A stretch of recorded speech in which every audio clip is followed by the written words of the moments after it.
Hi friends, welcome to the smart student channel JRK. మనం ఎప్పటి నుంచి ఎదురు చూస్తున్నటువంటి ఎస్ఎస్‌సి జీడీ నోటిఫికేషన్ సంబంధించి 25,000 ప్లస్ వేకెన్సీస్ అన్నది రిలీజ్ చేయడం జరిగింది. సో, వాటిలో భాగంగా వాటికి సంబంధించి మనం ఏమేమి చదువుకోవాలో, నేను వాటికి సంబంధించి ఒక 5 పాయింట్స్ మాత్రమే ఏ నోటిఫికేషన్ రిలీజ్ అయినా మనం చదవాల్సి ఉంటుంది. సో, 5 పాయింట్స్ ఏంటో రఫ్‌గా చెప్తా చూడు. మనం ఈ నోటిఫికేషనే కాదు, ఏ నోటిఫికేషన్ వచ్చినా రఫ్‌గా ఒక 5 పాయింట్స్ మాత్రమే చదివేస్తే చాలు. నోటిఫికేషన్ అంతా చదవాల్సిన అవసరం లేదు. అవి ఏంటంటే ఫస్ట్ ఆఫ్ ఆల్ అప్లికేషన్ అన్నది ఎప్పటి నుంచి స్టార్ట్ అవుతుంది? ఎప్పటి నుంచి ఎండ్ అవుతుంది? అదొక పాయింట్ చూసుకోవాలి. అదే విధంగా మనకి దానికి సంబంధించినటువంటి ఎగ్జామ్ ప్యాటర్న్ అంటే ఏ విధంగా పెడతారో, ఎన్ని మార్క్స్‌కి ఉంటుంది. అదే విధంగా థర్డ్ పాయింట్ వచ్చేసి ఫిజికల్. ఏమన్నా ఫిజికల్ ఉంటే ఆ రన్నింగ్ గాని ఏ విధంగా ఎయాలి? ఎన్ని నిమిషాల లోపల ఎయాలి? అది. తర్వాత కొన్ని ఎగ్జామ్స్‌కి ఏముంటుందంటే సిస్టమ్ ఉంటుంది. అంటే ఒక మినిమమ్ టైపింగ్. సో, అది ఉంటే ఎన్ని వర్డ్స్ కొట్టాలి? ఎంత లోపల కొట్టాలి? సో, అదొకటి. తర్వాత వచ్చేసి నెక్స్ట్ మెయిన్ 5 పాయింట్ వచ్చేసి ఆ రిజల్ట్ అన్నది ఎప్పుడొదులుతారు? ఎంత టైం అనేది తీసుకోవడం జరుగుతుంది. సో, దానికి సంబంధించి మనం నోటిఫికేషన్ ప్రిపేర్ అవ్వాల్సిందే. సరే ఇంక నోటిఫికేషన్ గురించి డీటెయిల్స్ చెప్పినట్లయితే, డేట్ ఆఫ్ ఆన్‌లైన్ అప్లికేషన్ వచ్చేసి 1 తేదీ నుంచి 12 నెల 2025, 31/12/2025 అంటే రఫ్‌గా చెప్పాలంటే డిసెంబర్ మంత్ అంతా మనకు అప్లికేషన్ ఉంటుంది. 1 తేదీ నుంచి డిసెంబర్ 31 తేదీ వరకు అప్లికేషన్ ఎయాల్సి ఉంటుంది. అదే విధంగా మనం ఆన్‌లైన్ అప్లికేషన్ ఫీజ్ అన్నది 1 తేదీ జనవరి ఆలోగల మనము వేయాల్సి ఉంటుంది. ఆ తర్వాత మనం ఏదైనా మన డేటాలో కరెక్షన్ చేసుకోవాలనుకుంటే 8/1/2026 నుంచి 10/1/2026 అంటే జనవరి 8దో తేదీ నుంచి జనవరి 10 ఈ 2 రోజుల్లో మనం డేటా కరెక్షన్ చేసుకోవాల్సి ఉంటుంది. ఆ తర్వాత చాలా మందికి మోస్ట్ ఉండే డౌట్ ఏంటంటే ఎగ్జామ్ అన్నది ఎప్పుడు పెడతారో? ఇక్కడ వీళ్ళు ఇచ్చిండే టెంటేటివ్ ప్రకారం ఎగ్జామ్ అన్నది ఫిబ్రవరి, మార్చి, ఏప్రిల్ ఈ 3 మంత్స్‌లో పెడతారని చెప్పి అక్కడ అప్డేట్ ఇవ్వడం జరిగింది. తర్వాత నెక్స్ట్ మనం వేకెన్సీ డీటెయిల్స్ చూసినట్లయితే ఒకసారి ఇక్కడ నేను స్లైడ్ ప్లే చేస్తా చూడండి. ఈ పే స్కేల్ లెవెల్ ఎలా ఉంటదంటే ఇది పే స్కేల్ లెవెల్ వచ్చేసి 3 అంటే 21,700 నుంచి స్టార్ట్ అయ్యి 69,1000 అంటే ఇంటెన్సివ్‌తో అన్నీ కలుపుకొని ఫస్ట్ సాలరీ 35-40 రావడం జరుగుతుంది. అదే విధంగా రిటైర్డ్ అయ్యే లోపల మీరు రూ. 1,00,000 సాలరీ తీసుకోవడం జరుగుతుంది. సో, వేకెన్సీ గురించి ఒకసారి ఇక్కడ చూసుకోండి. నేను బ్రీఫ్‌గా చెప్పేస్తాను. మెయిల్‌కైతే బీఎస్ఎఫ్ సంబంధించి ఆహ్, అక్కడ ఆల్రెడీ నోటీస్ చేశాను. కానీ మీరు ఒకసారి కావాలంటే ఇది స్క్రీన్‌షాట్ అయినా తీసుకోండి. లేదంటే ఇప్పుడు నేను పాస్ చేసైనా వీడియో చూడండి. సో, ఓవరాల్‌గా వేకెన్సీస్ అన్నది నేను చెప్పేస్తాను. ఎందుకంటే ఇక్కడ చాలా SC, ST, OBC, EWS, unreserved అలా కేటగిరీని బట్టి నోటిఫికేషన్ వేకెన్సీస్ ఉంటాయి కాబట్టి, సో, ఎవరైనా సరే ఈ స్లైడ్ నేను ప్లే చేశా కదా! ఇది స్క్రీన్‌షాట్ తీసుకొని చదువుకోండి. హ్యాపీగా మీకు అన్నది వేకెన్సీస్ ఎన్నున్నాయో అర్థమైపోతది. సో, ఎవరైనా సరే చదువుకోవాలనుకున్న వాళ్ళు స్క్రీన్‌షాట్ తీసుకోండి. నేను కాసేపు వీడియో పాజ్ చేస్తున్నాను. ఇంక తర్వాత ఓవరాల్‌గా చాలా మందికున్న మేజర్ డౌట్సు నెక్స్ట్ ఫర్దర్‌గా age relaxation. Permissible relaxation in upper age relaxation for different categories are అన్నారంటే ఎస్సీ, ఎస్టీ వాళ్ళకైతే 5 ఇయర్స్ ఏజ్ రిలాక్సేషన్. ఓబీసీ వాళ్ళకైతే 3 సంవత్సరాలు. ఎక్స్ సర్వీస్ మెన్‌కైతే 3 years after reduction of military services rendered from the actual age on the date.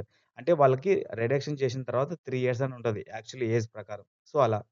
తర్వాత next వచ్చేసి ఇంకోటి చాలా SSC అంటే ఎస్ఎస్‌సి అనగానే ఎన్‌సీసీ సర్టిఫికేట్స్ ఏ, బి, సి ఆ సర్టిఫికేట్ ప్రకారం ఏ విధమైనటువంటి పర్సెంటేజ్ ఇస్తారని చెప్పి చాలామంది డౌట్స్ ఉంటాయి. సో, ఒకసారి చెప్తా చూడండి. ఎన్‌సీసీ ఏ సర్టిఫికేట్‌కైతే 2% ఇస్తారు. ఎన్‌సీసీ బి సర్టిఫికేట్ అయితే 3% మార్క్స్ ఇస్తారు.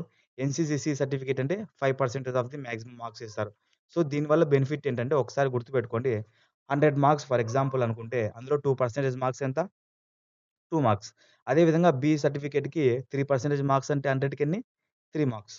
అదే ఎన్‌సీసీ సర్టిఫికేట్‌కి 5% మార్క్స్ అంటే ఎన్ని మార్క్స్? 5 మార్క్స్. సో, అడిషనల్‌గా ఎప్పుడన్నా గాని సెంట్రల్ గవర్నమెంట్ జాబ్ మిస్ అయినప్పుడు 1 మార్క్ గాని, 2 మార్క్‌లో గాని మిస్ అవ్వడం జరుగుతుంది.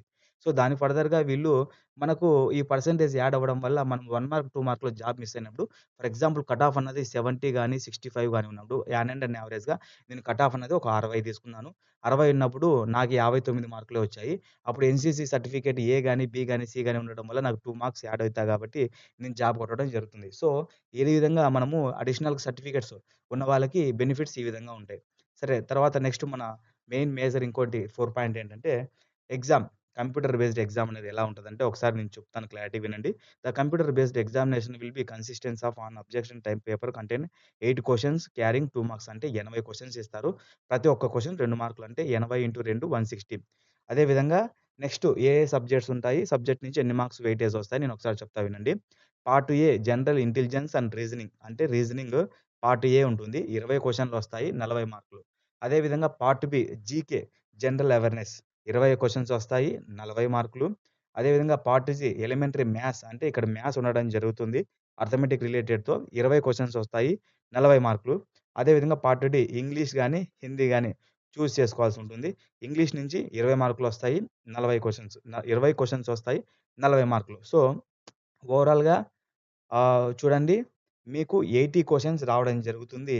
160 మార్కులకి. తర్వాత ఇక్కడ టఫెస్ట్ ఎగ్జామ్‌లో ఏంటంటే 60 మినిట్స్‌లో మీరు ఇది మొత్తం కంప్లీట్ చేయాల్సుంటది. ఎందుకంటే చాలా మందికి మేజర్ ఫేస్ చేసే ప్రాబ్లమ్ ఏంటంటే ఇదే. ఎందుకంటే చాలామంది సరేలే ఏదో అని చెప్పేసి ఎగ్జామ్ పోయి అటెంప్ట్ చేద్దాం అనుకుంటారు. అక్కడ ఏమవుతుందంటే నెగెటివ్ మార్కింగ్‌తో పాటు టైం సరిపోదు. ఫర్ ఎగ్జాంపుల్ ఒక్కోసారి నువ్వు ఉన్నటువంటి ఇక్కడ 80 క్వెషన్స్ చూడాలంటే టైం సరిపోదు. సో, ఆ టైమ్ మేనేజ్‌మెంట్ అనేది ఎలా ఉంటది? నువ్వు టెస్ట్ సీరీస్ రాయాలి. సో, నువ్వు టెస్ట్ సీరీస్ డైలీ రాయి. లేకపోతే మాత్రం డెఫినైట్‌లీ నువ్వు ఫాల్ట్ అవుతావు. నేను for example SSC, CHSL exam రాసినప్పుడు నేను ప్రీవియస్ ఇయర్ సెట్‌లు అంటే ఫర్ ఎగ్జాంపుల్ షిఫ్ట్‌లు ఒక 1 మన మన మన ఎగ్జామ్ జరిగేలోగా షిఫ్ట్‌లు ఒక 1 మంత్ ముందు జరిగాయి అందరికి. ఆ షిఫ్ట్‌లో జరిగిన క్వెషన్స్ తీసుకున్నా గూడా నువ్వు 20, 30 క్వెషన్స్ అన్నది నీకు బెనిఫిట్ అయితాయి. ఆ 20, 30 క్వెషన్స్ ఎలా బెనిఫిట్ అయ్యాయో ఒకసారి ఇక్కడి వరకు వీడియో చూసిన వాళ్ళు ఒకసారి మీరు డౌట్ అడగండి. నేను పర్సనల్‌గా అయినా చెప్తాను. తర్వాత ఏదన్నా అంటే మీకేమైనా డౌట్స్ ఉంటే మెంబర్‌షిప్ జాయిన్ అవ్వండి. ఆ మెంబర్‌షిప్‌లో నేనెప్పుడు రెగ్యులర్‌గా వాళ్ళకి మాట్లాడుతూనే ఉంటాను. సో, మినిమమ్ కాస్ట్‌తోనే ₹59తో మెంబర్‌షిప్ పెట్టాను. సో, మీరు ఒకసారి జాయిన్ అయితే నేను మీతో ఎప్పుడన్నా గాని మాట్లాడుతూ ఉంటాను. సో, తర్వాత ఇంక నెక్స్ట్ వచ్చేసి ఫిజికల్ ఎఫిషియన్సీ 5 పాయింట్. 5 కిలోమీటర్స్ 24 మినిట్స్‌లో వేయాల్సుంటుంది. అదేవిధంగా 1.6 కిలోమీటర్స్ ఇన్ 7 మినిట్స్ ఇది రేసు.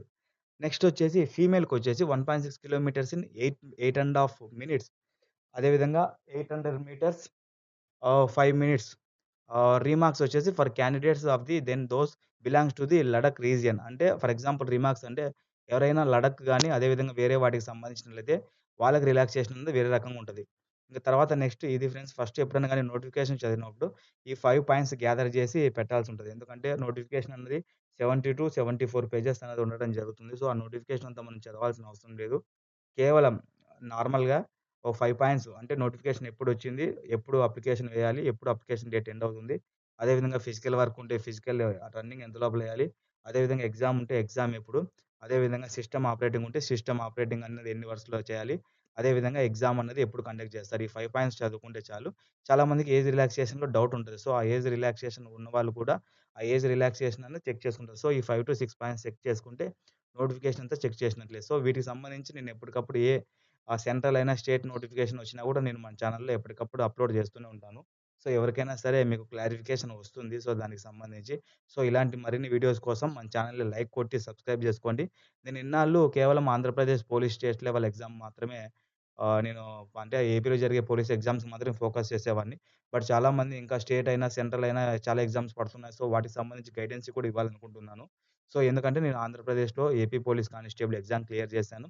ఎస్ఐ అన్నది కూడా 1 మార్క్, 2 మార్క్స్‌లో మిస్ అవ్వడం జరిగింది.